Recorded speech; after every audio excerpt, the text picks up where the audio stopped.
Имам някаква пратка, лично до мен, но въобще не знам какво е. Дано да не е нещо неприлично.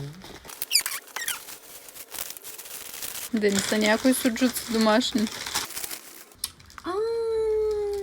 Вижте какви са яки. Лошото, че аз не знам всъщност от кой са. Това е и всъщност магнитче.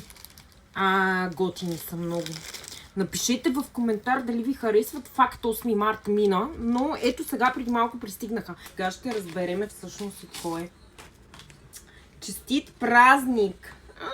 Честит 8 март, момичета на Лангив! Пожелавам ви много здраве и винаги усмихнати и все така позитивни. Гордейте се, че сте родени жени, бъдете винаги силни, се борете с трудностите на живота с гордо вдигната глава. Поздрави от мен, Петя Пешева Мездра! Прекрасна, много са готини! Супер, много ни зарадва. Благодаря, вече и разбрах защо са толкова много магнитите. Много ти благодаря!